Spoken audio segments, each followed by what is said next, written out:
And can I That clarify, would be so helpful. this is a special meeting pursuant to this agenda, and are we being asked to take action today? We are not. Okay, We're not informational. Just given the amount of moving parts and that we have 4 counties, which may all have different perspectives, and it would take time to make any structural change to NORCOR. So I think the sooner that it's in the public space and Got we it. can debate and talk about, the better we are. So, Thank you. So just for some context, for a number of years, NORCOR has been on an incredibly tight budget, as we all know. Kept the Board of Commissioners, the staff informed of that. It's never been a sustainable model with county subsidies alone.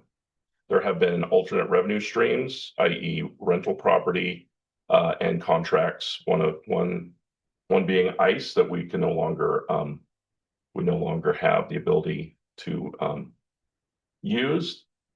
Didn't mean to bring that up as a conversation, just that we've had multiple revenue streams that are no longer part of our model, which has made it even more challenging. Over the last few years, we have budgeted to burn through our beginning fund balance and actually be negative. We have actually made it the last few years only because of shortages in staff. And while we budgeted for virtually no beginning fund balance at the end of the current fiscal year, it appears that we will have a beginning fund balance. So basically, we're in a very challenging position should we ever become fully staffed. And the current operation, we need considerably more revenue stream, which is why we asked for an assessment. The reason we asked for an assessment as a board is not because we thought there was operational deficiencies in NORCOR. Quite to the contrary, there was conversation. One of those conversations could potentially be going out to the public and asking for that revenue gap. I don't think we can ask if that were something that all 4 counties wanted to do. We certainly couldn't go out to the public without doing our due diligence and taking a look at all potential changes in the organization, those sorts of things. So while the main driver was that beginning point for operational sustainability, there were some operational deficiencies that staff has been able to take a look at and are working through and making headway there. So Ed, yes, when you say you asked for an assessment, you're saying the board of NORCOR, which you're our representative, asked who for an assessment? We decided to go out for an assessment, and we had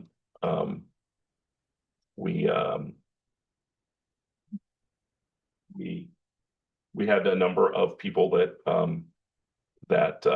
we considered and got the final report from Nicole. The name Can I jump in a minute? Corrections consultants out of Colorado. Thank you. Great, thank you. So lastly, I'm going to stop rambling, and Monica and Nicole can kind of go through the scenarios, but I do want to be clear that this is not something that has to happen immediately, but it is something that I think we need to consider about what our direction is forward, because at our current operational level, we're unsustainable. And so the numbers that we project needing to budget, I know it's very unlikely that Hood River County has those resources at a couple $1 million deficit, given our 40%,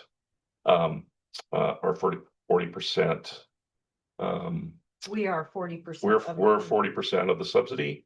That would be another $800,000, and I'm not sure where we'd find that in our budget. So something that we need to get in the public and start having conversations about that. So with that, I'm going to turn it over to the team of Monica and Nicole. Okay, Thank you, Commissioner. Good afternoon, Board, Administrator Williams, and I'm really hoping Sophie is here somewhere. I can't quite tell. Over there. Okay, awesome. Just really quickly too, Sophie, did you want to share slides or do you want me to? I do have those up. Either way, Nicole, do you have a preference? If you would like to, that would be great. I know that both Monica and I have slides that I forwarded to you, so if we want to start with the audit assessment findings review slides, that would be wonderful. Do we have anyone online? Yes. We have Letty. Don't have a light. You don't have a Letty? Thank you. Okay, all right. So really just want to take a little bit of a step back as we jump into this. As a result of the request from the board of NORCOR to move forward with the audit assessment, as we receive the final documentation and the suggestions and recommendations from corrections consultants, we did form a cross-functional committee. If you want to progress to the next slide, Sophie. And part of the goal of that committee was really to just look through all of the recommendations and do a thorough review of what we feasibly could implement, what we weren't able to based on either statutory restrictions based on the state. And Monica will talk a little bit as well. Monica Morris is our financial consultant who's worked with us for, gosh, it's been year and a half. Yeah. So she's been along for the ride with us for a while. But she'll speak a little bit more to just kind of the findings from a fiscal perspective. And I'm just going to go through where the recommendations and suggestions and how we implemented or didn't implement those within NORCOR. So the cross-functional committee was comprised of a member of our oversight committees. Commissioner Weathers was a part of that cross-functional committee. And then myself, our jail commander, and our interim detention manager, as well as a member of the youth services, our youth services director. So a member of that oversight committee as well. So Amber DeGrange from Sherman County was a part of that. Sheriff English from Hood River County was also on the cross-functional committee. And then we had a wonderful facilitator out of the Gorge Leadership Institute, Christy Deer, that assisted us through these conversations and really just kind of kept us streamlined on what our ultimate goal was. So what you're going to see today is really kind of our first phase as a cross-functional committee on what we brought forward to the NORCOR board. So next slide, please.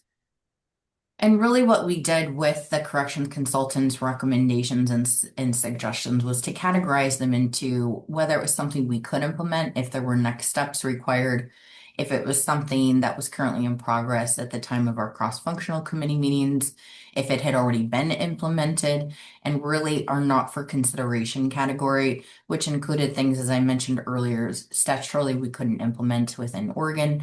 There were some things that our consultants didn't really have full understanding of kind of Oregon law when it came to jails and detention facilities.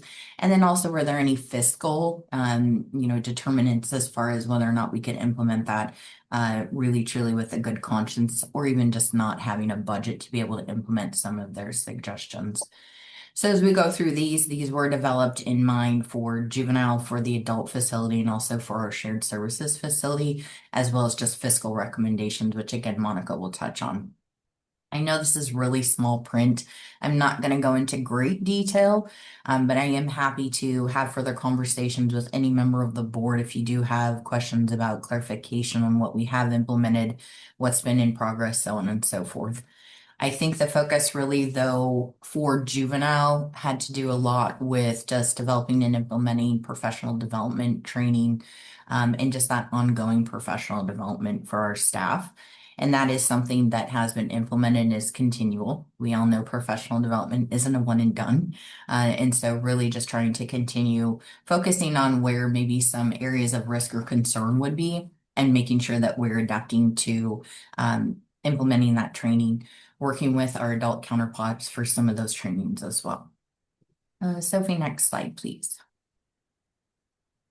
And then for adult recommendations, really again, where some of that focus is, there were certain things you can see on the slide thank you, that really were pretty simple to implement: emergency exit signage, numbering exterior doors, so on and so forth, all the way to, how we were conducting our unclosed searches and making sure that we were implementing, either procedure or protocol when it came to those recommendations.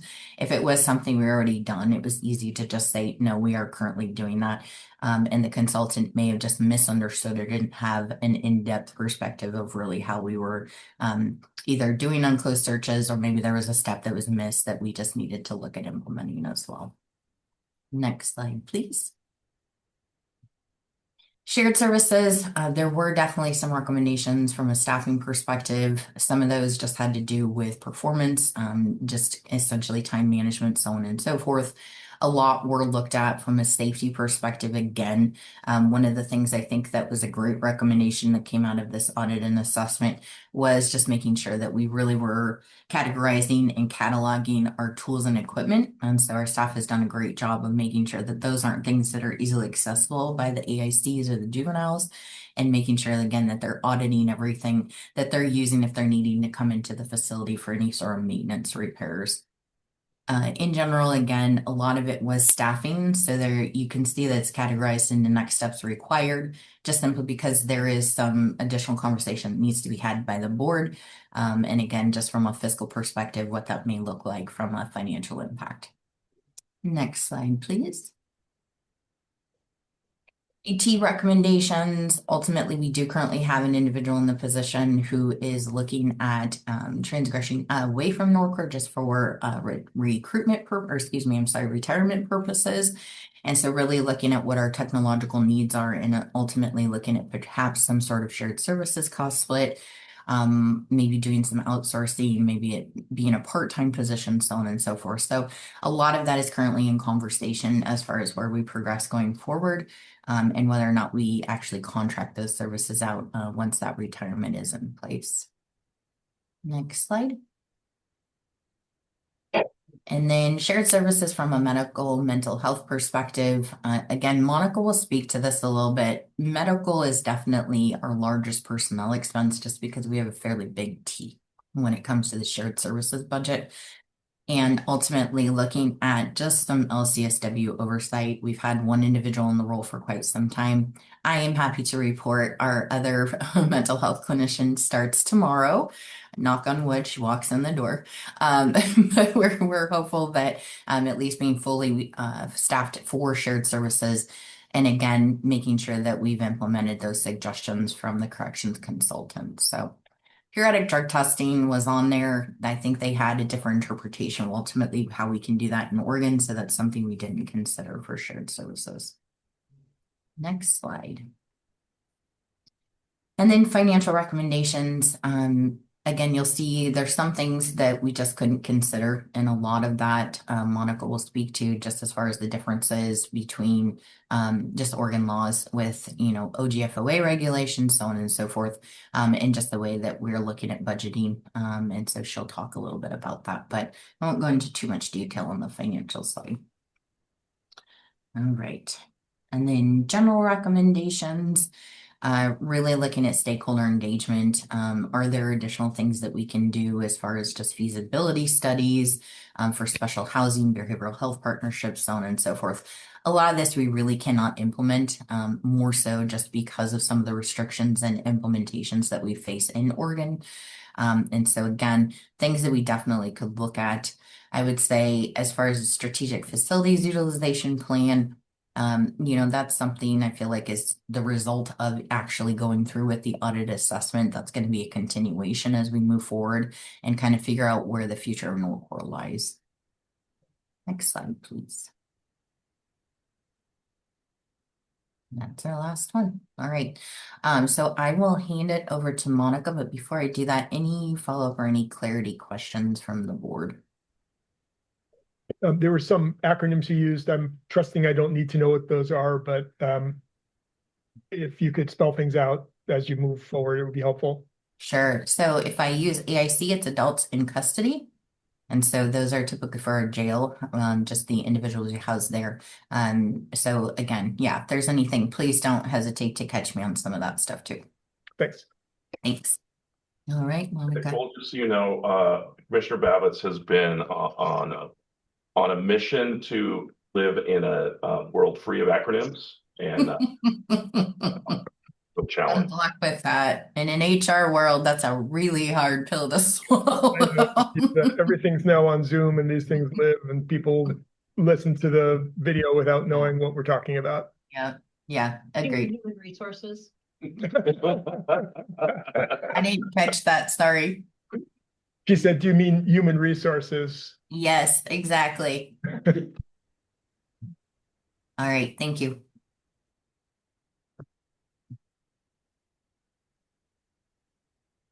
Sophie, do you want me to share slides or are you happy to do it? I'm happy to do it. Okay.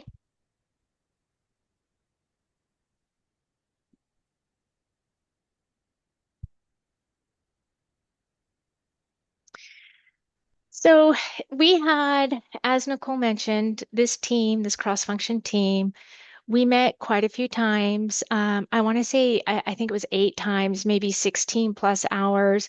We had some really good conversation about finance, which is what I love, and budget.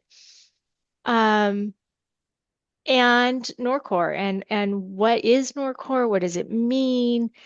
How did it come about? We talked a little bit about history.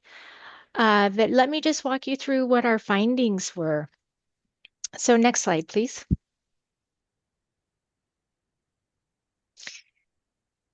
When we talk about process, this slide is literally to share with you some of the work that we did. So for example, we started with the question, what is required?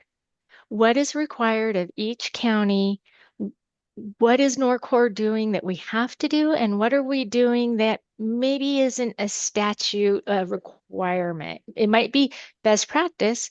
It might be recommended, but is it really required? So I specifically learned a lot, read through all of them. And what we learned on this particular topic was there's a lot of guidance around the adult side, a lot of very clear requirements on the adult side, less so on the juvenile side. The juvenile had a lot of best practice, not as many you shall, right? On the adult side, it was you shall and you will. It was much more clear. We used, we had the question, what if we scaled NORCOR back down or down to the minimum, just to meet the minimum requirement of our 4 county partners? What would that look like? And we used the final assessment data to come up with some numbers of what that might look like. And we learned fairly quickly that was somewhat still expensive. It didn't reduce the cost of NORCOR like we thought it would, and it certainly didn't reduce the cost as much as it reduced the service. So that was interesting. It was a learning curve, but we chose not to continue down that path. What we did next was look at our shared services, right? We wanted to know what makes that up. What is the cost? And it was interesting. I was shocked at how much medical is, right? So our shared services are medical, so that's physical and mental health. It is finance, IT, and facilities. And the shared services, is basically that administrative piece that works on in the whole of NORCOR, right? It's shared on the adult side and the juvenile side, thus the name shared services. And we really looked at how much of that is utilized by each side because that will come into play later. Historically, the adult side paid for and was thought to use about 90% of the shared services, and the juvenile side about 10. we broke down all the cost. We analyzed it. I mean, we looked at invoices, we looked at HR, we looked at payroll, we looked at medical, where hours are spent. And we really learned that the shared services split was pretty close. It is actually 80% adult and 20% juvenile in its entirety. So that was really interesting. The other thing that I learned about, that all of us, I think, learned about shared services is how much the medical is. Again, our shared services, the budget for that is $3 million, and about half of that 3 million is medical only. So that's a significant cost. And that will come into play in a later conversation. We also talked about our operational forecast. So in this conversation, we had some really good questions about why is our budget so much different than our actual? And we looked at that. We looked at the history of what the budget was. We looked at how it actually ended. We talked about the troubles with budgeting and why every year it's an issue and it's so tight, and we have no flexibility in our budget, but yet we end the year with an ending balance. And we talked about why that happens. And it was insightful. And a lot of that is happening because number one, positions are budgeted but not filled. And we had the conversation about whether or not we really need these positions. Like, is this manipulating the budget, or are these positions we really need? The other conversation about budget to actual was these grants that we get, these like opioid funding, rehab monies, different grants that we get, which are not consistent and can't be counted on as regular routine resources for operations. But when they do come in at 100,000 or 200,000 or even 50,000, it makes a difference. So we really looked at budget to actual and decided to move forward using our budget. And that is important because the team felt strongly that the positions and the budget was real. It wasn't being manipulated. It wasn't being fluffed. Those are real positions that they need on hand. So everything going forward is based on a budget. Then after all of that education and using that assessment report, we started brainstorming ideas for solvency, like what can be done? How can this happen? How can we make NORCOR whole? And from that, we had ideas, right? And we looked at finances on some of them. Some of them we talked through and chose not to really put time or energy into it. But it really boiled down to 3 financial scenarios that we wanted to follow up on. And interesting enough, after some conversation, our 3 scenarios turned into 4. So let's talk through those. Next slide, please. This is here just information really. As I said, we're moving forward with our budget. So all of these assumptions and projections are based on the budget. And I wanted everybody to see what the assumptions were for future projections.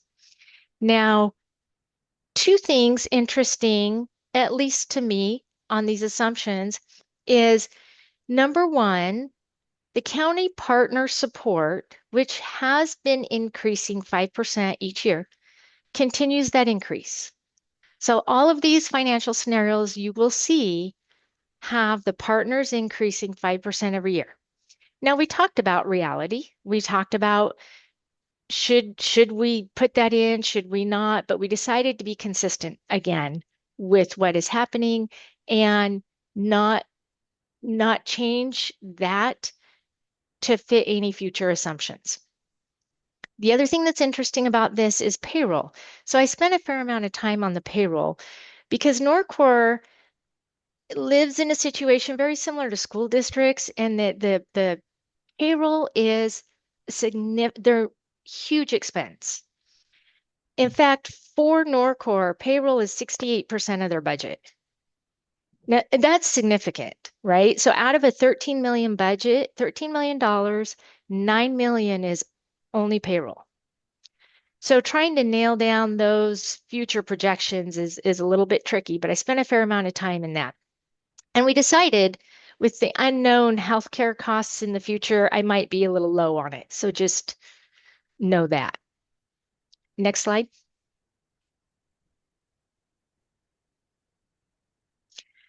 So this slide was for your information. We literally just wanted to summarize the scenarios at a glance, but I'm going to talk you through the details of each of them. So next slide, please.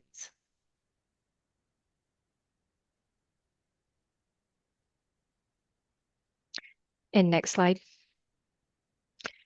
So I'm trusting that everybody got these ahead of time and read through them. And I want to say, if you have questions, please stop me, please ask me. Or if I go through these numbers and I'm not clear, please let me know. It's very important that you are absorbing and understanding these numbers and what I'm saying. Okay, so each scenario, in front of the numbers, we have a slide with some comments. And these comments really came from our conversations. Scenario 1 is a scenario that literally has no changes to it. It's status quo. We're business as usual at NORCOR. How much extra money do we need? Next slide, please.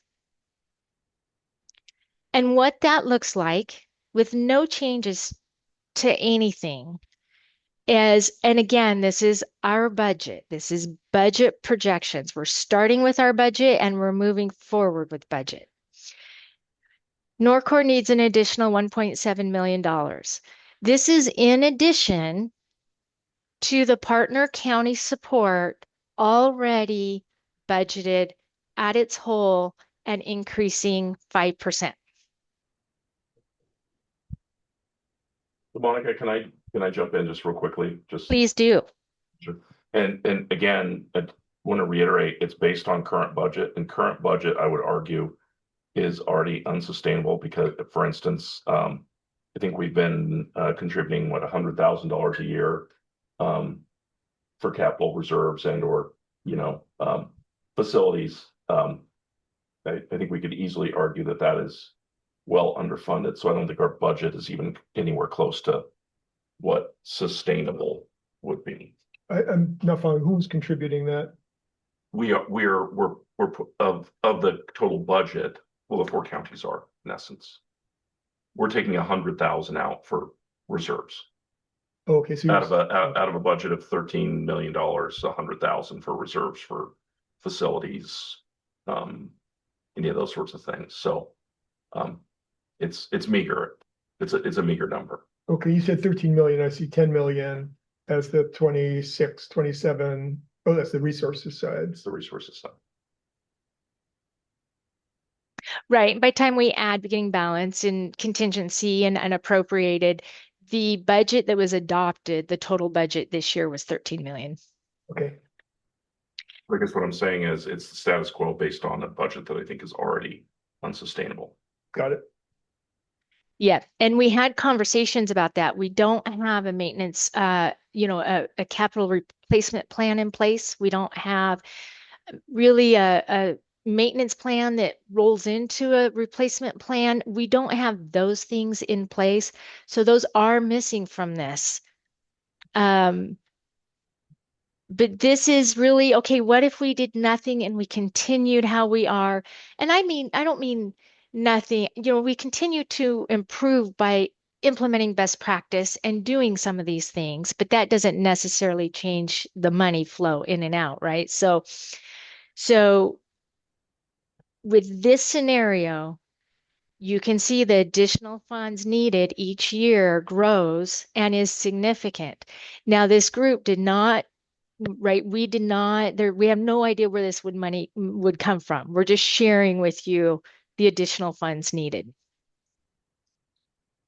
So this is scenario 1, status quo. Next slide, please. Monica, can I just make one more comment just to kind of drive the Please, point home a little please. bit? Yeah. This is minimum. So again, I just want to reiterate the fact that Monica stated that she does feel like we were a little bit low on our percentage of increase in our assumptions. And so again, this number could actually be quite a bit significantly higher than what's noted on the screen. Yeah, so we have the PERS rates, right? We have those rates for the next 2 years, but what I don't have and what was a guess was the health insurance rates, right? And that's a real wild card right now. So that could really be significantly different in the coming years. We just don't know.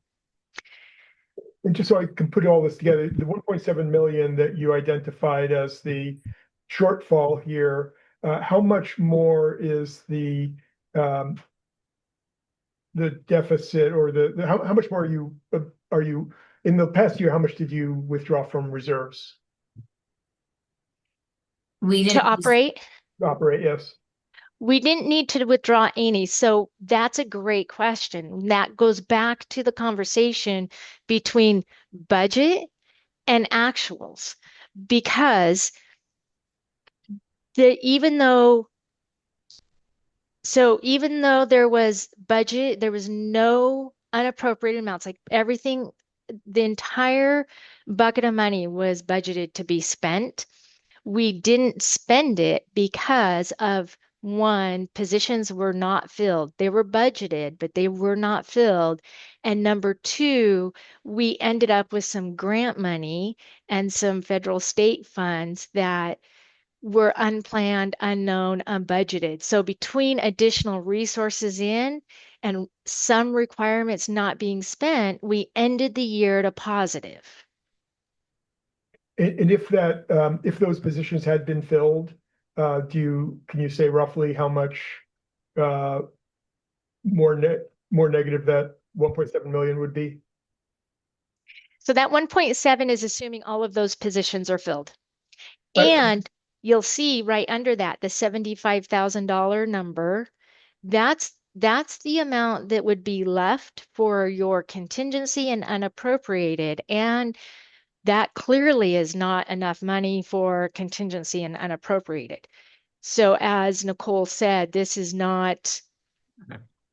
maybe on the, Sure. it's not quite maybe enough. I I would just square this with Commissioner Weathers' comment about the budget last year not being sustainable budget, and the 1.7 million being calculated, assuming that was sustainable. It sounds like it already takes into account the fact that this is presuming all positions are filled. Correct. Doesn't that, Ed, is that correct, or not? That is correct. Are we double counting? Double counting. Restate that. You're telling me that the 1.7 million is actually a bigger number because it is an increment based on last year's budget that was unsustainable and only worked because of the fact that positions weren't filled. I'm understanding if these positions are being filled now, so does that correct for that, or do I need to see an additional amount of how much money was, quote unquote, saved by not filling those positions last year? But the positions remain unfilled, don't they? I think that's a constant. That's what I'm trying to understand. Am I double counting in my head, or is the 1.7 million the number I need to know? So is it what? Yes. Or not? The 1.7 is the number you need to know.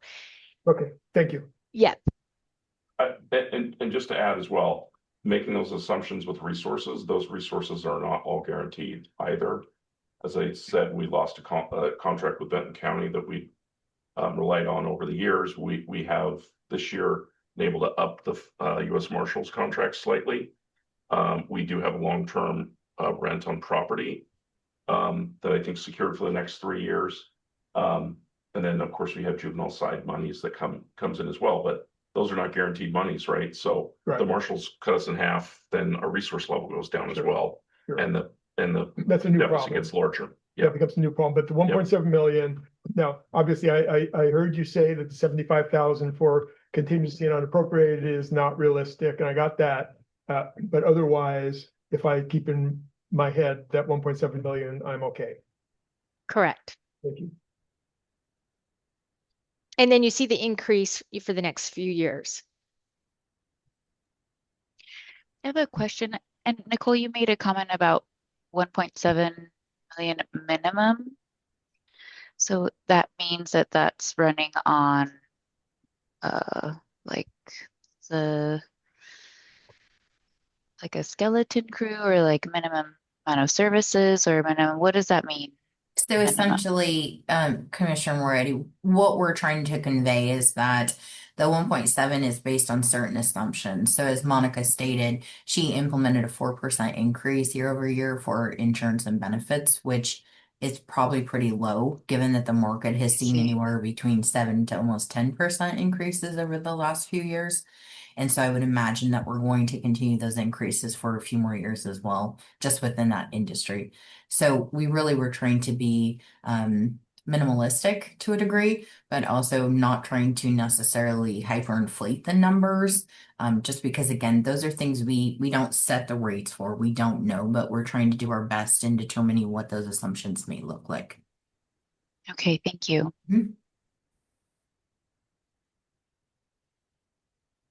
And if you're ready, we can go to the next scenario, scenario 2.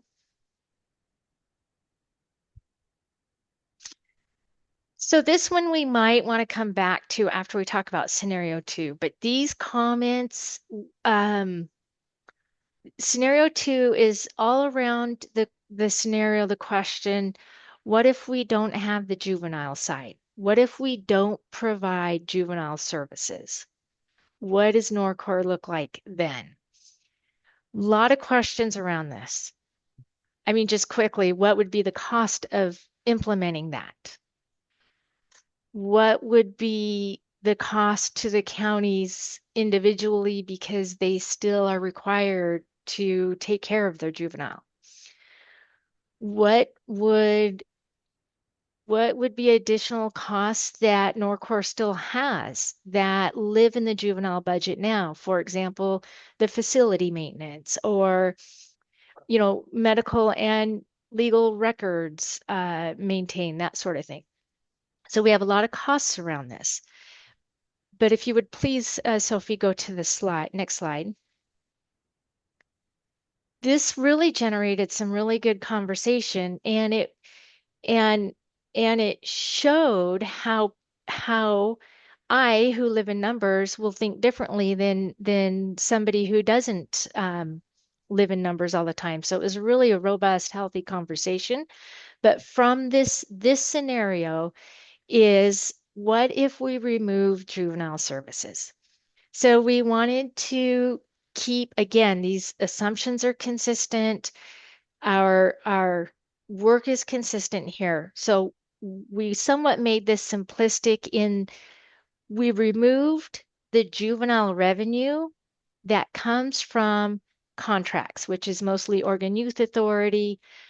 So we removed all of those resources, which you now see have the lines.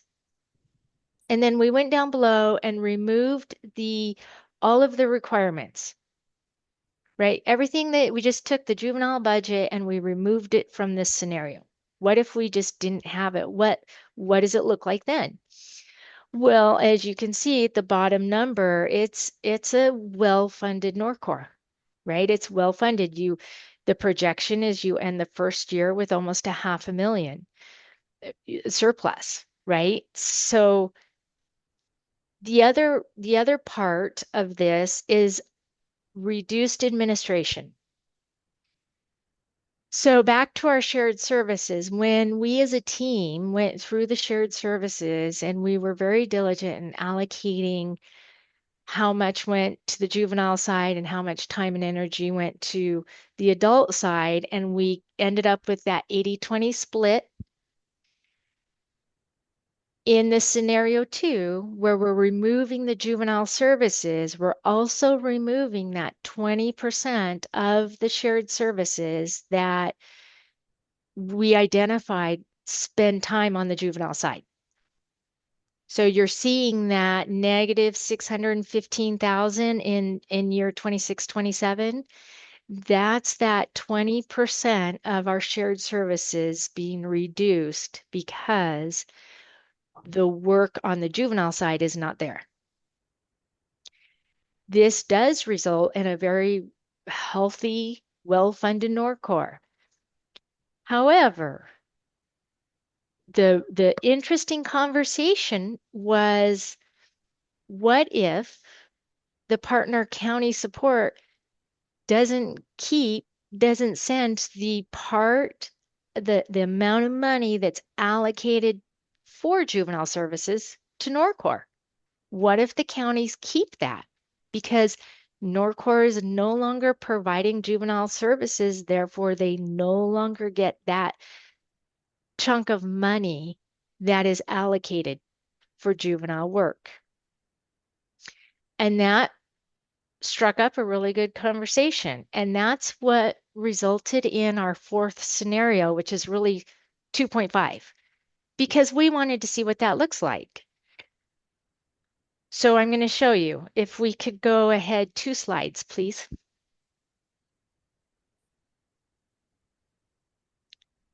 So this is what it looks like. If we end the service and we also end the funding, which is up here, you'll see that reduced county support, the 1.2 million in 26-27, it's 1.269. That currently is the amount of money within the NORCOR budget that gets represented on the juvenile side.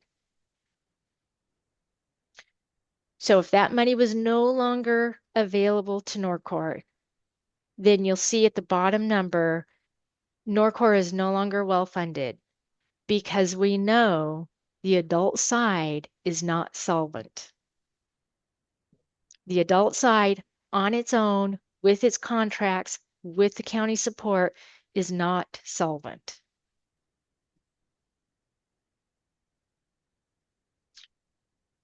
Questions on these 2 scenarios? Yeah, Monica, so the additional funds needed, you were saying that you've already calculated into this a 5% escalation annually in the county contributions. So the fact that the number is escalating for each fiscal year means that there's more than a 5% annual increase in the budget assumption that you've laid out here in the projection that you've laid out.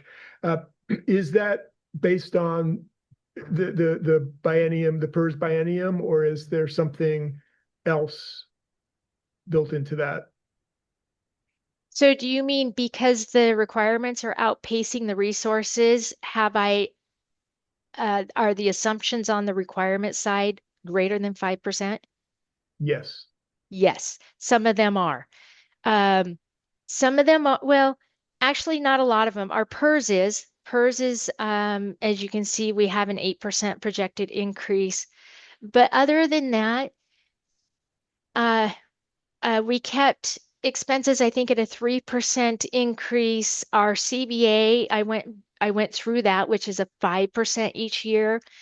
And so I didn't do a blanket increase, but the only resource that has a 5% increase is the county support, right? Which is this 5 in the year we're in right now is that 5.480 number, right? The second number down in our 26 budget. That's the only resource that is increasing 5%.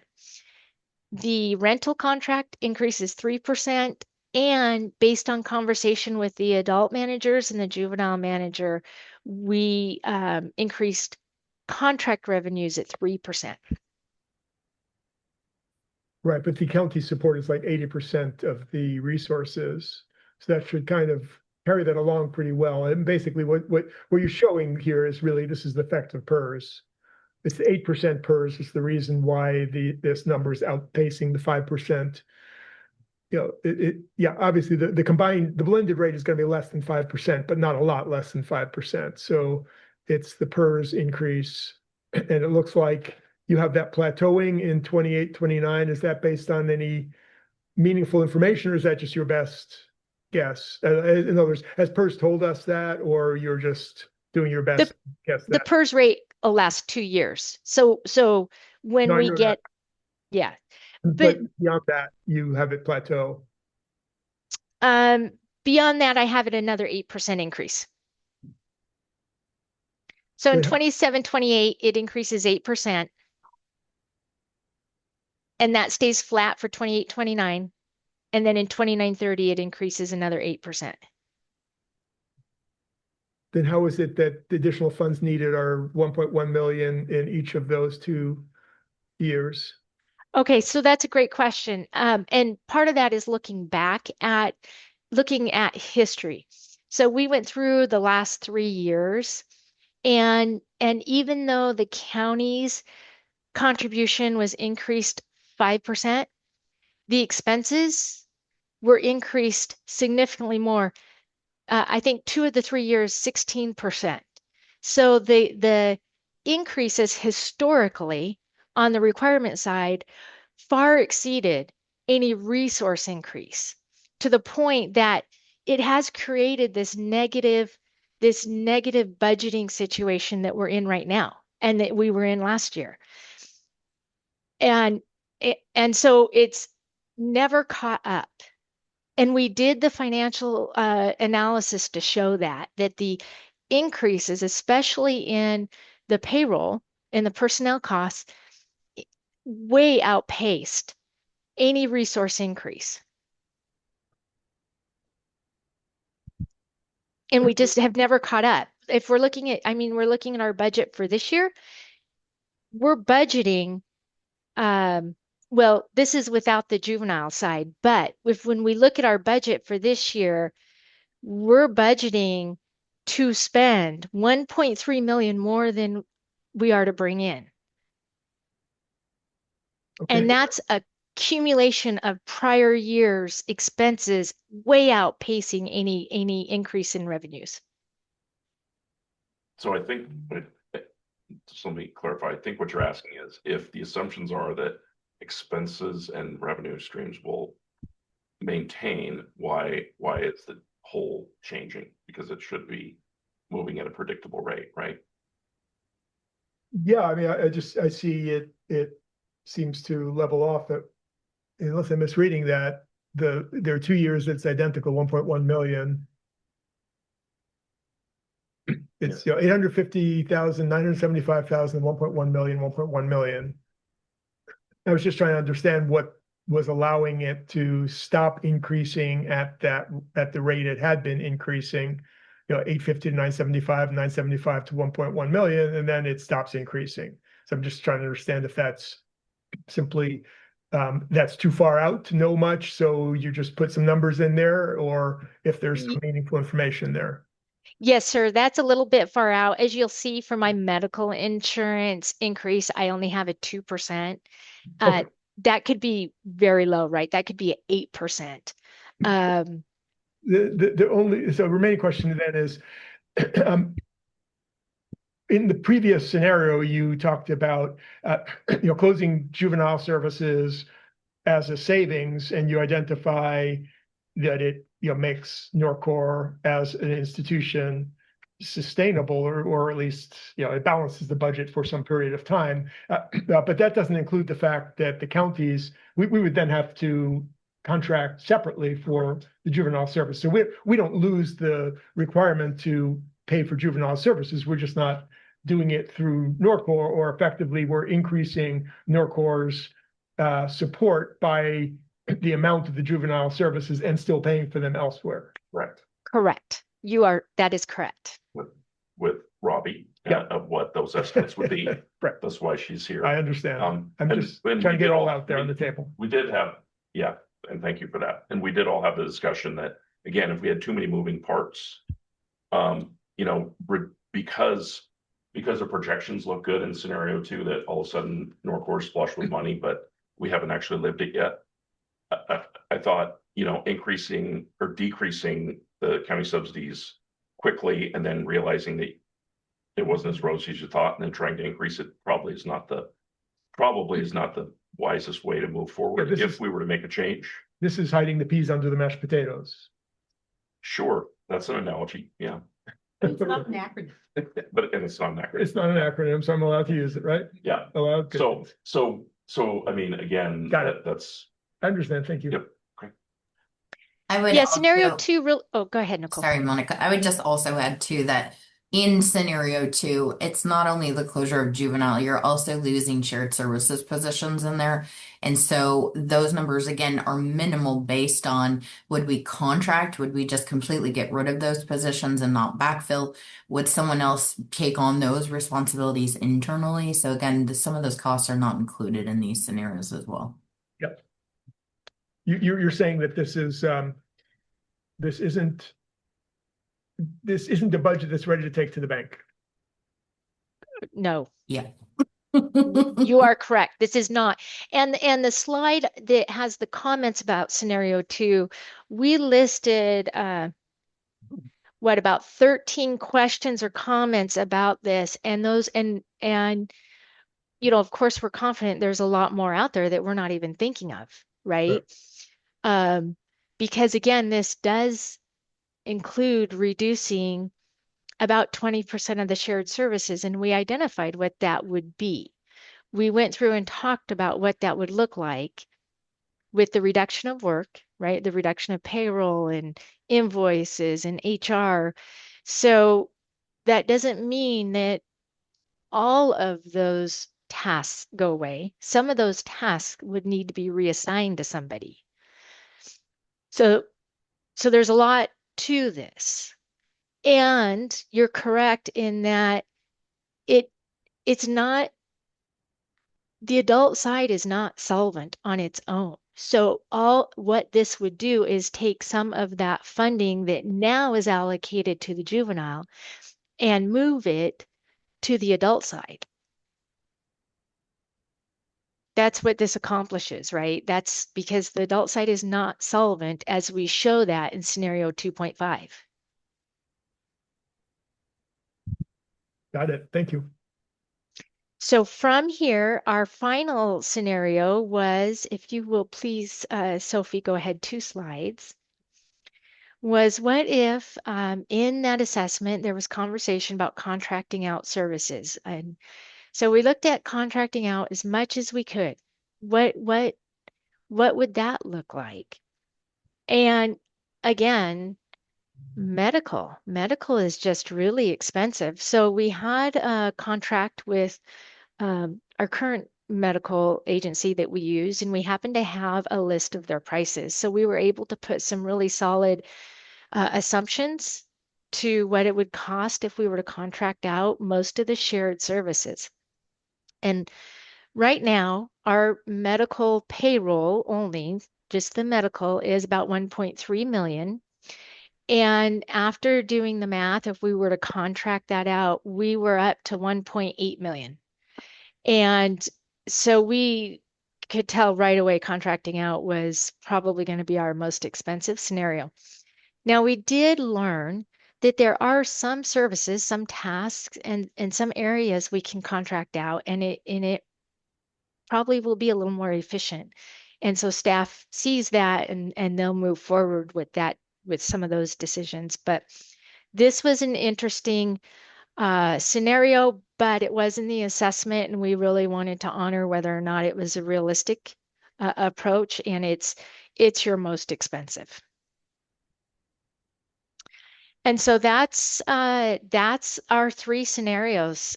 Sophie, next slide is our last slide, and it's really you know, what are next steps?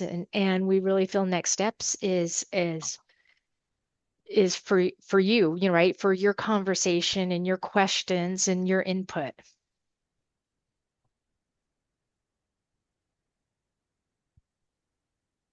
Thank you very much. Yes. Any more questions? From, I guess, I would just, I just ask, we have the juvenile director as well as the sheriff here, if they wanna,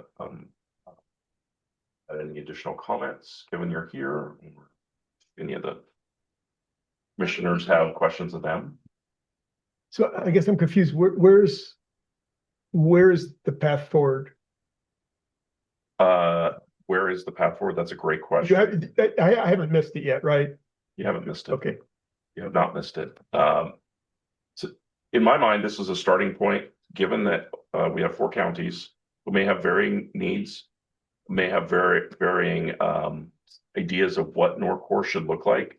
The discussion needs to start at the counties before we can even come together to make a decision such as reducing services provided and or a taxing district or something like that. I don't think we clearly can't do that individually. So this, in my mind, was a starting point with a discussion with the overarching messages that we have serious concerns about the current model in place, that it can be sustainable for very much longer. And can you remind me, what was the ballot measure a couple of years ago that passed in Hood River County, but not in Wasco? I don't remember the number and I don't remember the year, but that was right around when all of the ICE It was 18. 18, yeah, were passed in 3 counties with the exception of Wasco. It Yes. was the continuation of the bond that NORCOR originally had gone out for inception of building the entity. And so it didn't, the continuation, again, failed in Wasco County. A continuation of, It was to take this, it was the. yeah. Yes.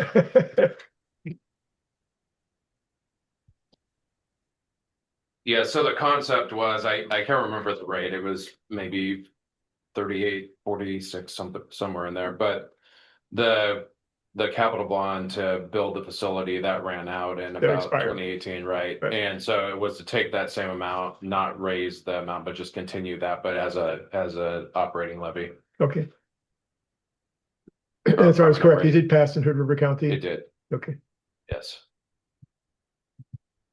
one of the questions I had is, it looked as though the original number of inmates, wait, what was the acronym? AIC, who's still in AIC. custody. Adults in custody, has gone down since NORCOR opened. Is that correct? That's, yeah, it goes up and down. We're lower today because of Senate Bill 48, which passed 2 or 3 sessions ago through the legislature, and that got rid of the bail system in the state of Oregon.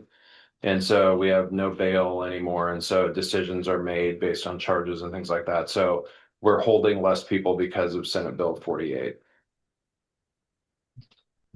So there's still a lot of bookings, and we kind of broke this down during the assessment process. Bookings, a whole kind of separate animal, so to speak. There's a lot of costs associated with booking that are separate from housing. And so there's still a lot of bookings that happen, but not the housing numbers. So the longer term housing isn't happening. So we see a lot of people come in, be booked, and Senate Bill 48 says they're released right now, but they still have to be booked, if that makes sense.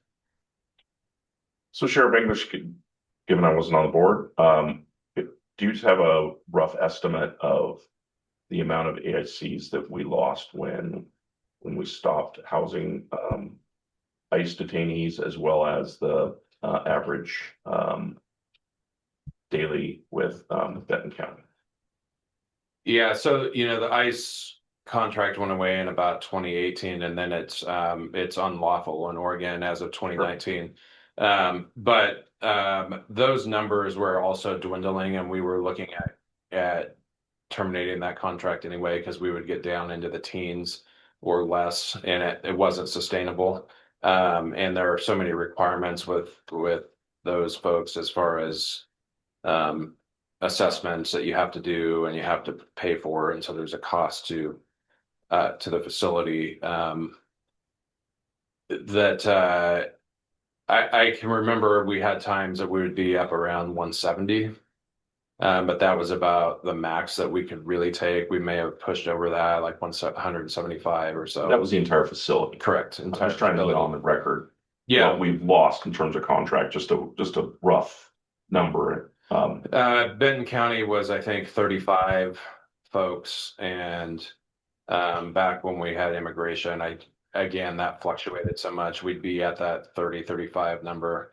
But, you know, today with the Marshals contracts, we're running 55-ish also. So, and then, you know, it's important to note that we've had contracts with other counties as well. And we had a small contract with Warm Springs, but we had a contract for quite a while with Jackson County, Oregon, for sentence defenders.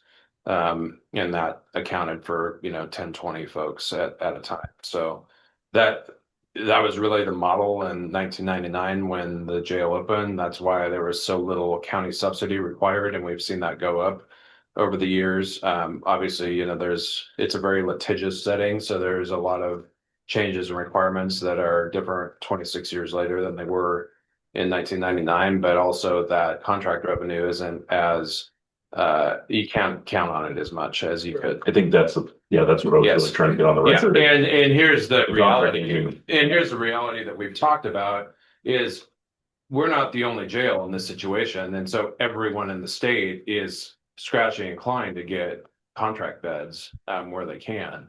And so it's a very competitive market. And so that's one of the concerns with this model is we've got to find alternative revenues that are more sustainable.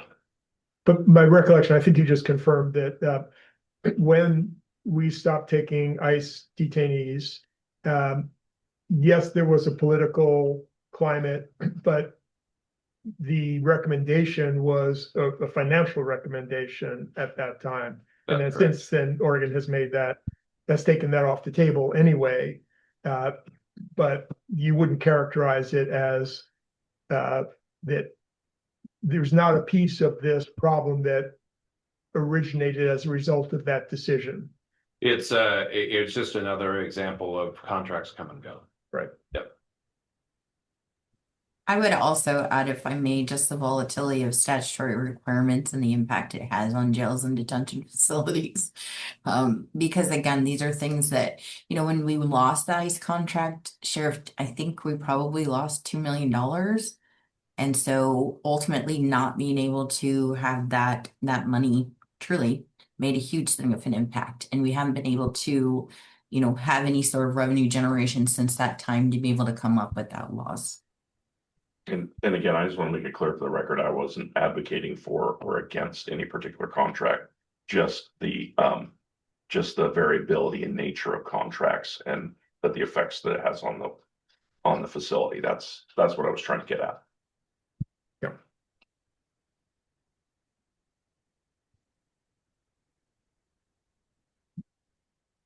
Do we have any more questions? Comments? No, not on this. We do have a question. I'm curious if we all see that leaving juvenile services at NORCOR is providing us $100,000 discount per year. Does everyone see that? No, a discount on what? In that it is currently paying some of the shared service fees and has an overflow of revenue of $100,000. We're saving $100,000 by leaving juvenile services there. Okay. That might be something, even if you move it out, you're gonna look at increased expenses over the next few years, plus being able to provide NORCOR with additional funds. So maybe something that could be discussed and decided today would be the fate of juvenile services. And I hope you're for leaving it where it is, because I want to support Robbie as well. Right. Yeah, I guess, I mean, that's where I use the analogy of the, juvenile services is the green pea that we're putting under the mashed potatoes, right? Yeah. That we're pretending that we don't have to worry about it, but we do have to worry about it. And you're simply clarifying, I think what you just said is you were clarifying some of the, the numerical effect of, if we say that NORCOR isn't doing that, here's some detail on the numerical effect of that. Is that It's bringing in $100,000 currently more than it's spent. okay? So that $100,000 goes, is that not correct? I see a head shaking no on the screen. No. No? No, right now juvenile is not solvent. Neither is the adult side, neither one. Understood. If I may, I would, before you conclude, I think it would I think it's important that you hear from Ms. Johnson too on numbers, because she's done a bunch of research on kind of what it would look like without juvenile and what a contract would look like, the cost and things like that. There would be cost to the sheriff as well for transport, but And again, I want to also say that, this was a starting point to have these conversations. When we were tasked by the NORCOR board, the verbiage was come back to us with recommendations. And I don't know that, about halfway through, we really talked, we weren't sure we could make recommendations, but we're very specific that we could have findings, because again, we have 4 counties with different needs, different financial positions, a whole bunch of things that it really needs to be vetted out in the public, and it really should come back to the elected officials making what they think is the best decision for communities and the services that we provide. So we were very careful to use the word findings, not recommendations. Well, I do agree. It would be good to hear. Would you like to come forward and explain some of the extra detail on the implications for the juveniles? Well, as Sherry pointed out, and I hope it's obvious, I would very much like to have the juvenile side remain open. I think it's been a benefit to the 4 counties for a number of years. I think the idea of keeping our kids local and having that service close by, it's also a very important service to the entire eastern region of juvenile departments. I think, as Commissioner Weathers pointed out, there were deficiencies listed in the assessment that I think we're starting to work on, and I think are very doable. In preparation, well, obviously this has been a conversation a few different times over the years in terms of juvenile closing and what that would mean. So in previous years, I've also kind of reached out to look at the landscape and where we could get services elsewhere in the state in the event that NORCOR juvenile closed. And so I had done that recently and had a quick conversation with Commissioner Weathers. I did that again last week. I had a more thorough conversation with Multnomah County, because ideally that would be who we would use, because they're 60 miles away. And so in looking at bed days, I think the question with the sheriff regarding the decrease, while they have not seen as much of a decrease, statewide juvenile departments are detaining fewer kids for a number of reasons, and we're no different.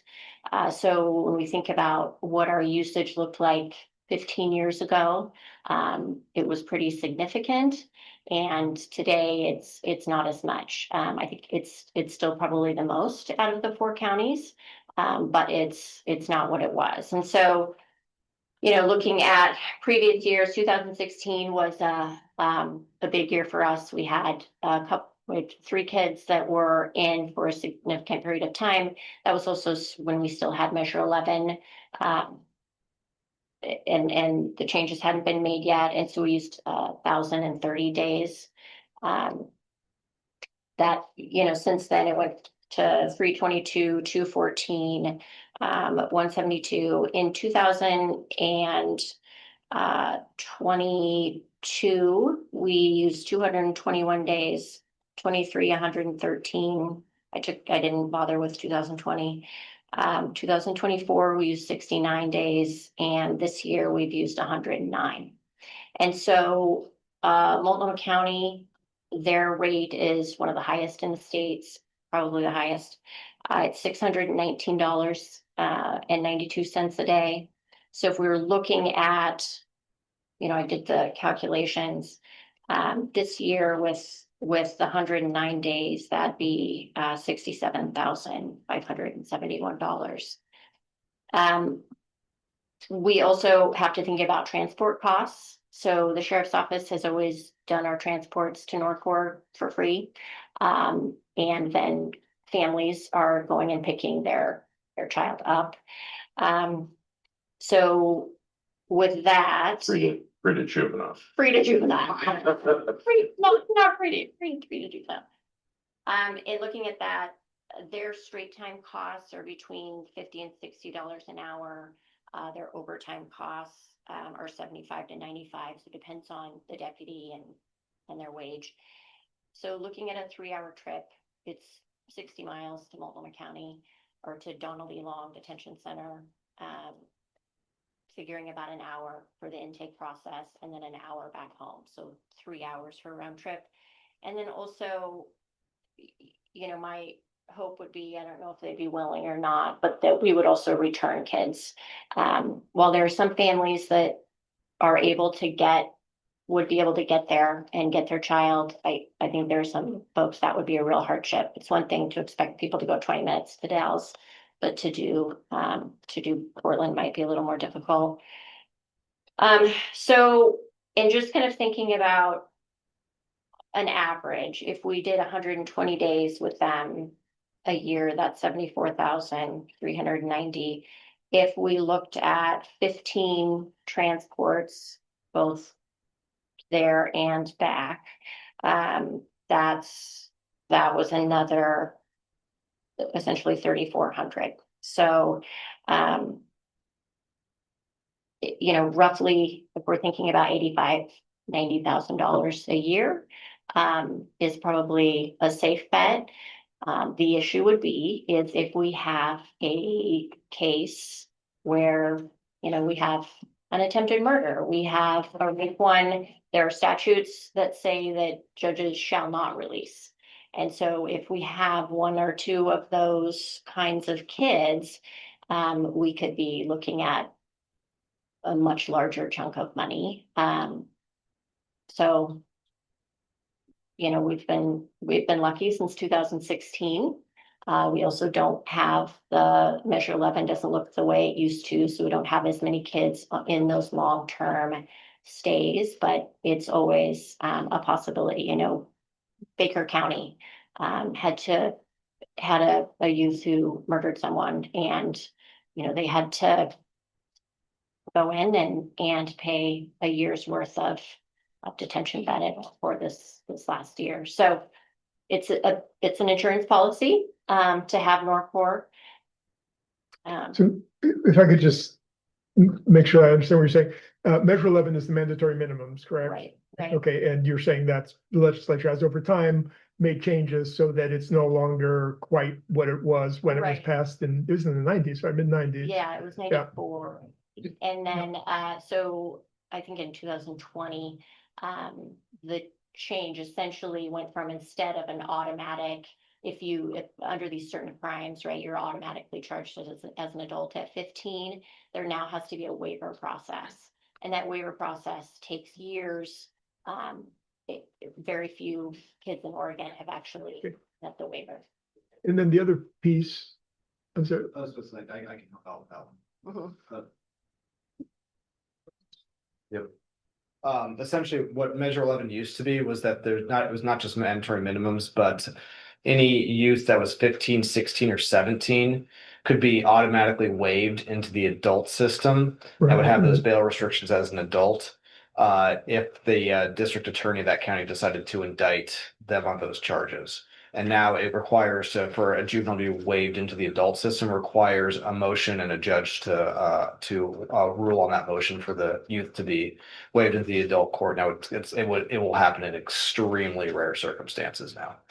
Okay, and so also you described, you did some math based on last year's number, but you also cited several numbers which were all over the place. I didn't catch them fast enough, but what sort of variability?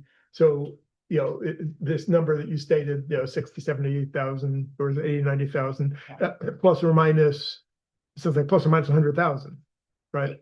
Right. So in just Possibly in plus looking 100,000, at, yeah, so in looking at just the last 3 years, right? So 113 days, 69 days, and 109 days.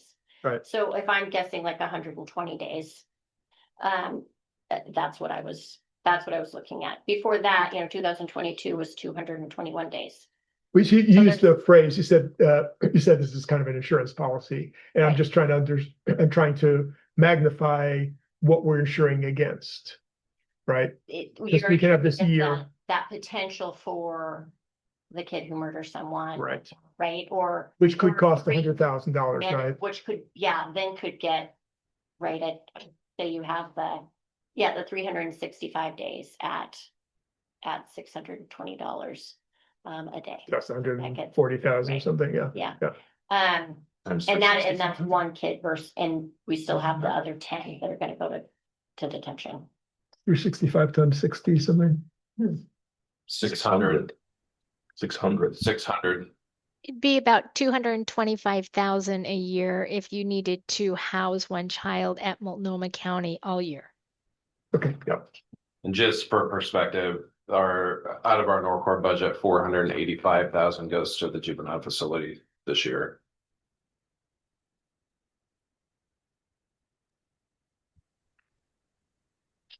Okay, that was really helpful. So I'm just trying to get out there what we are insuring against in having juvenile within NORCOR.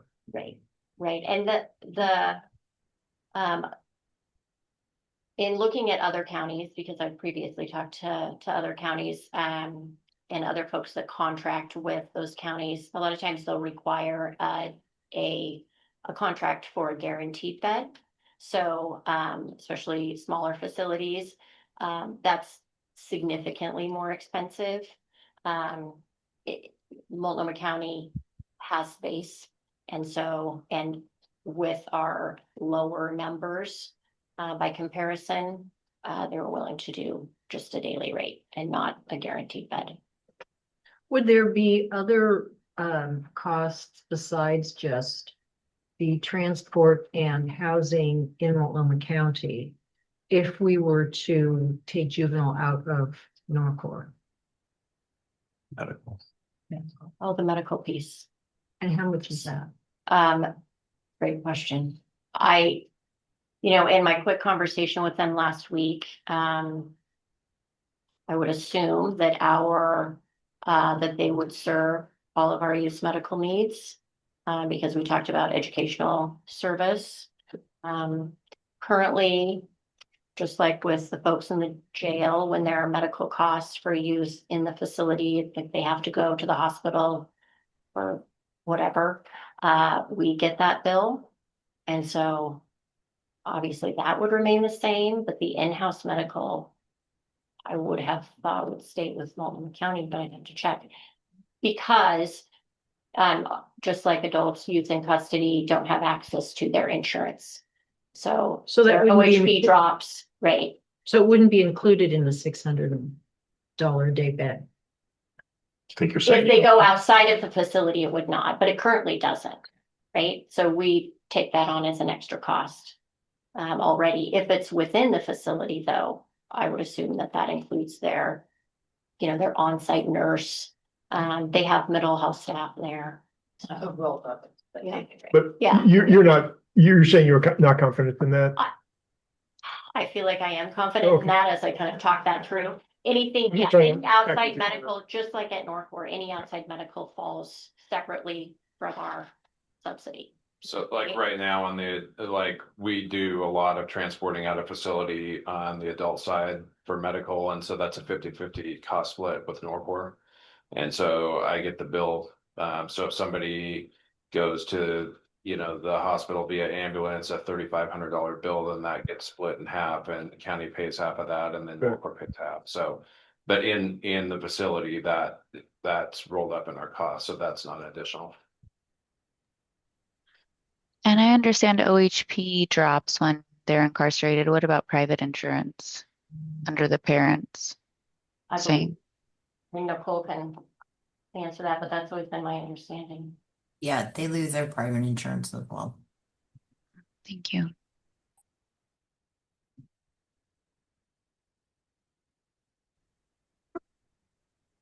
Thank you for the clarification. Is there anything more that we need to know? And what was the plan moving forward? I mean, it seems difficult for us to, certainly we can't come up with a recommendation. What's, you hoping, what do we need to?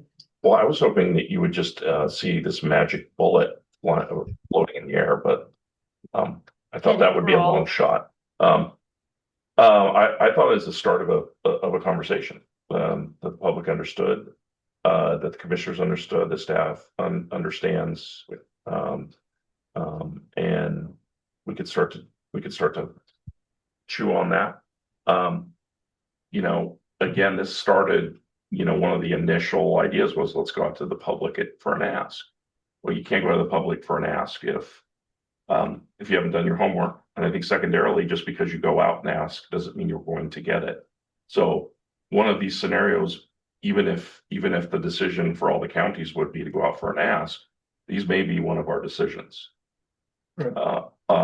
Or a complete reorganization of our own budget to find the resources that we need to keep it open given the current service levels. Right, because none of these scenarios are scenarios which we could just work through our budget process. These are kind of non-starters from a budgetary point of view. From my perspective, they are, but would need all of you to make that same. I'm just, we can't have a budget discussion out of cycle, so I'm not suggesting that we do, but it seems pretty obvious to me that are we going to stop? Are we going to stop doing sheriff's patrol so we can pay for jail? Well, maybe we solve the problem because we're not doing any more patrol anymore, so we're not pulling anyone in. And it just doesn't make any sense. I would agree with you. Yeah. And there's not some other option for adult. Well, we've talked about that, and I'm not sure the sheriff has done a detailed analysis, but from all I've heard, and again, correct me if I'm wrong, is that given the amount of AICs we have per month and the cost to transport them out would be far more than what we're currently than what it currently costs us to. So yeah, I mean, there's a little more to it than that. So as Nicole and Monica touched on, there's a lot of a lot of statute around adults in custody. And so the biggest issue are the pretrial folks that are in jail for pretrial crimes. You have to house them in a county that has a contiguous border. And so that leaves us with Multnomah and Clackamas, and they have both said no. We don't have the ability to do that. And so we've done cost analysis, even if, they could do it, and it's not going to save us any money. It's about the same amount of money. How much of the total number of people in custody is that? A majority. Yeah, that's what I would presume. Yeah, okay. It is. Yeah, it's a majority. Okay. Yeah. So basically what you're saying is that in terms of not doing it locally, the majority of the people in custody were required to do it either in NORCOR or in a county that won't do it. Correct. Yeah. So that simplifies the decision making, right? Right. I mean, it makes it really difficult. We could ship our sentenced offenders out, but again, that's not the bulk of the population. That's how we had the Benton and Jackson County contracts, because they were their sentenced offenders. Right.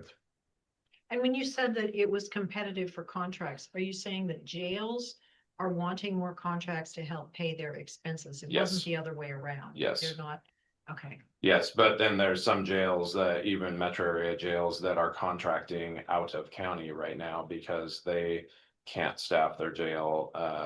And they've had staffing shortages, but they still have the population that they need in custody. And so, for example, I think Washington County is contracting, I believe, in Yamhill.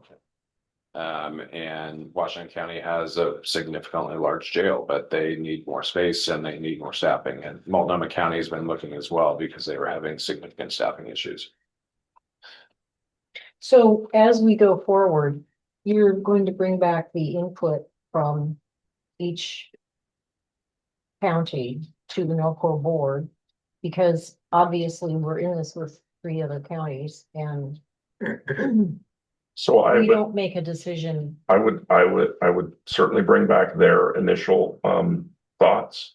But if there was any particular message that that you would like me to send, i.e., given our current budget constraints, we don't see where that money would come from. I mean, I've said it in passing, but I don't have the ability to say we would not fund, because that's not my decision to You're talking make. about 40% of 1.7 million plus as it escalates. Yes, escalation, yes. Right. So it's starts out closer to 1 and in a few years it's closer to $2. 40% of that number, 40 would be our share.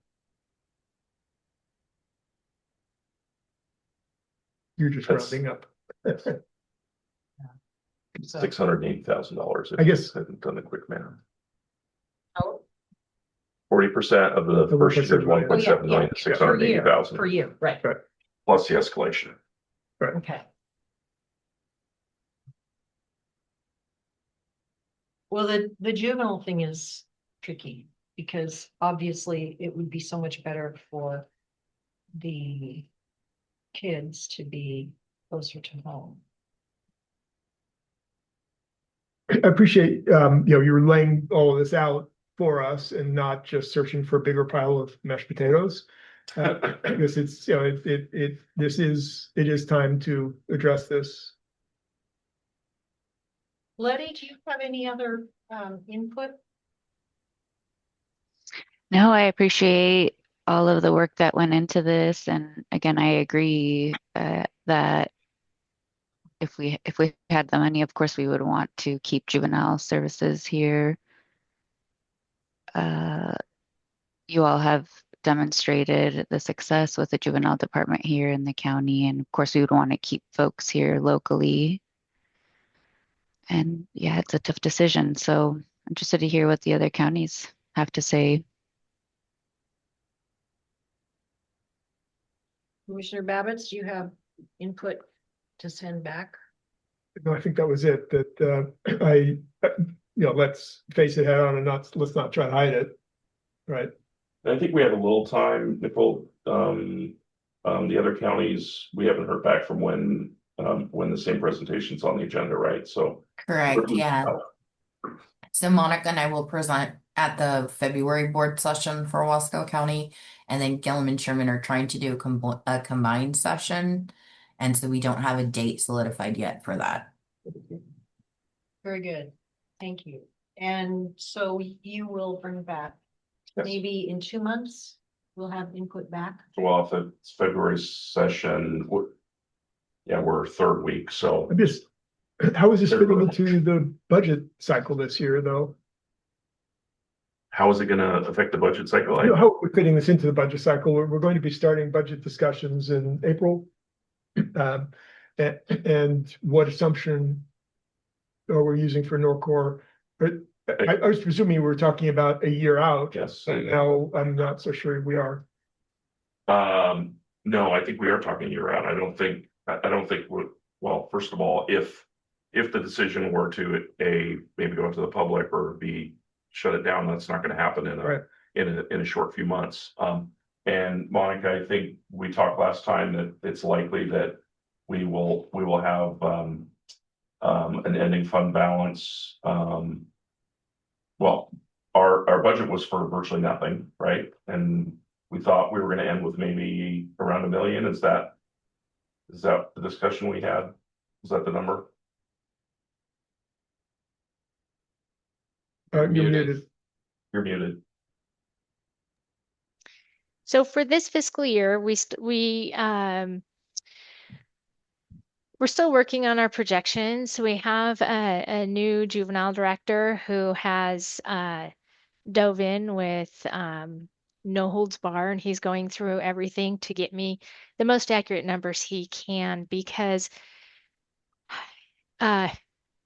every little bit matters. But we're looking to end this year on a positive note. And So maybe- for clarity, a detention manager, not juvenile director. Oh, thank you. Yes. But I think, Monica, is it fair to say we feel like we will not be at $79,000 per budgeted? Correct. Correct. We will end this year on a positive note. Okay. Well, so we do have time and we will hear back. And this has been an excellent presentation, though, to bring us up to speed with where we are, so that as we hear updates, we'll be clear about it. Right. Well, and there's one more scenario that wasn't listed, but I think it's obviously implied, which is do nothing and hope that it just continues to work out. Anybody who's worked with me knows that I'm not crazy about that strategy. Well, that's, isn't that really effectively saying, remove all of the unfilled positions and reduce the budget by the amount of the unfilled positions? That's really what that means. And I believe I asked that very question. I kind of either got laser stares or no, we can't do that. And a lot of that was given that there's so many in the pipeline. Sheriff English can better describe it. It takes like almost a year before they're up to speed with training and a whole number of things. So you've got so many people in the pipeline to fill that position. So it's not as easy as just stopping it. Again, ask staff if that would be possible. And I think resoundingly I heard no. We could not. Yeah, it's not for lack of need. There's a constant effort to fill those positions, but it's sort of like we're seeing on the enforcement side in our office right now. As quick as you fill positions, then you have an opening. And so, we've looked at those scenarios, but it's the same adult and juvenile. There's shortages on both sides at NORCOR. And so there's constant hiring. But that's the only reason that it's sustainable is because we have those openings. But we spent $337,000 on overtime last year in the adult side, which is also not sustainable. But it almost sounds like you're saying that we should also expect that we'll never be able to be fully staffed. I don't know if I would go that far, but I would say that it's difficult. So we're not talking about there's a position, there are these static positions that have remained unfilled. This is a revolving thing. That's So correct. you fill this one and then this one's empty. And so these are all positions that we don't ever have all of them, but you're always filling and losing them. Yeah, I So wouldn't it's say not like always. there's a bunch of positions three positions that have just been unfilled for all this time. And so No. we're getting by without There's them. active efforts all the time Okay. to fill those. And the ones that are unfilled change. They may be in the general category like Yeah. deputy sheriff, but yes. If I can jump in a minute to just to answer your question, Commissioner, what we find is that we've been a lot more methodical about our recruitment efforts and ultimately really streamlining, making sure that we have the right people in the right seats. And I think that in the past, I'll just say it, I think we hired who we hired to walk through the door to fill a seat.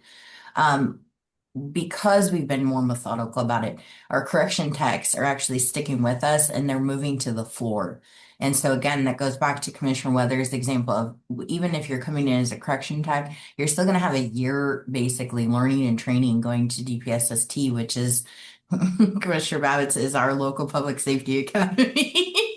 And so again, it's not we've revamped our recruitment. We're being more methodical about what we're doing. We're conceptualizing better recruitment tactics.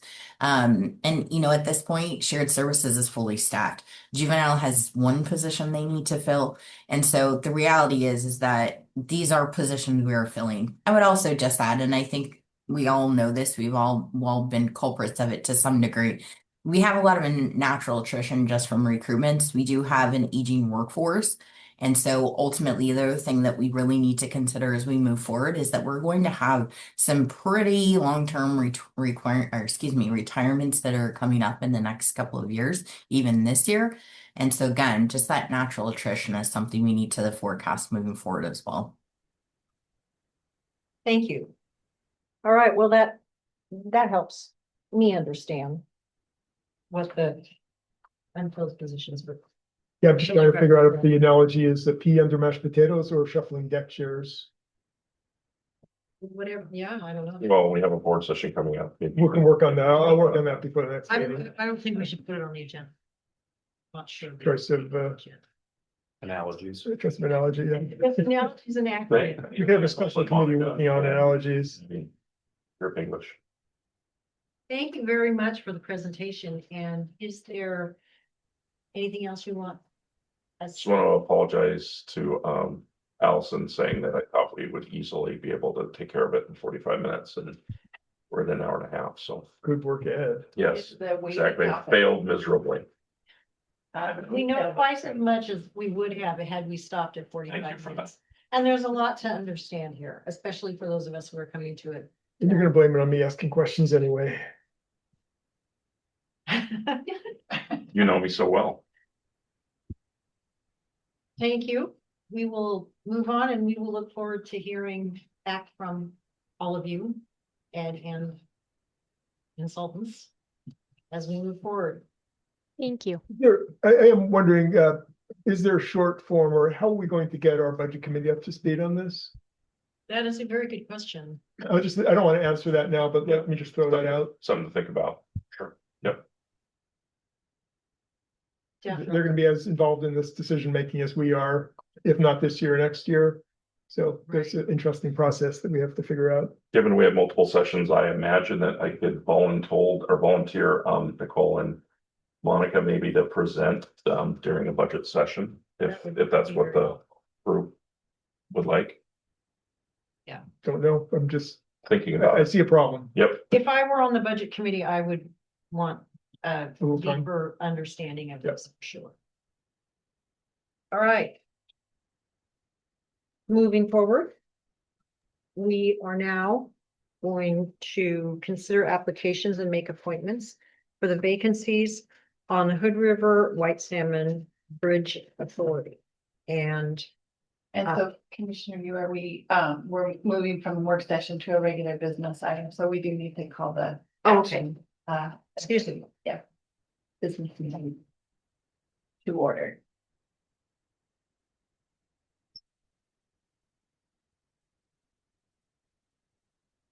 Keep myself out by hitting the wrong button.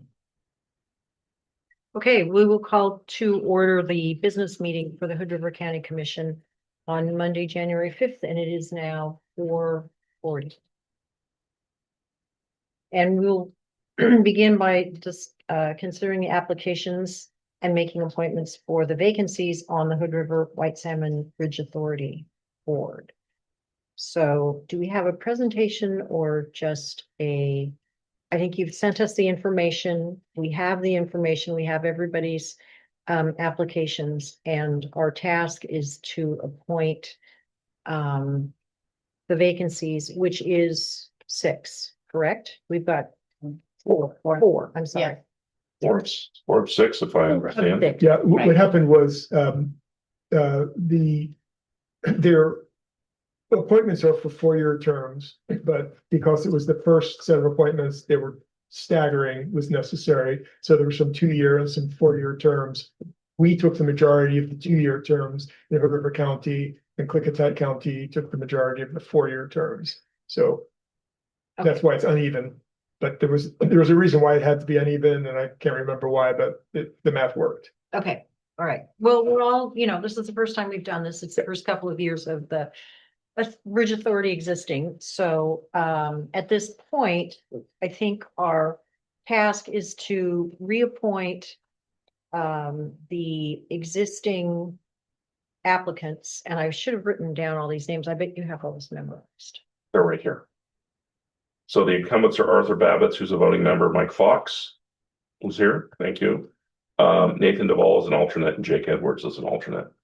Okay, I guess can I jump in? yes, First of all, I appreciate very much the work that, all the incumbents have put in. Arthur has kept us up to speed.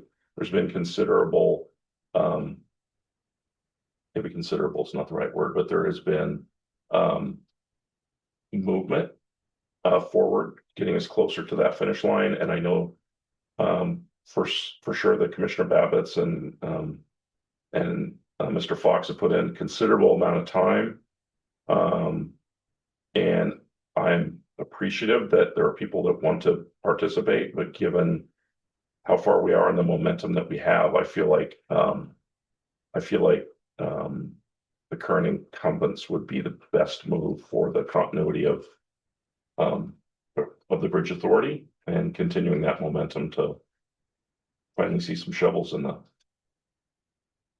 water moving forward. I completely concur with all of that. I do really appreciate every time people apply for these positions and show their interest, and hopefully they remain interested. And before we go any farther, Commissioner Moretti, do you have any comments for? I agree with everything Commissioner Weathers just said. All right. And I guess I'm assuming, but I presume given they have all applied again, that they're all anxious to continue the hard work, so. Very good, I would agree. So unless there's some reason not to, we can entertain a motion. Are there any other? It's given you take them separately would, so that you can have, the votes on each one. Oh, okay, correct. I would make a motion that we nominate Arthur Babbitts as a voting member for the White Salmon Bridge Authority. Reappoint, thank you. I'll second. Any discussion? Commissioner Moretti, Yes. Commissioner Withers, Yes. I'll abstain. chair votes yes. Commissioner Babbitts is, motion passes. And would you like to make another motion? I'd love to second motion. Would you like to make a motion?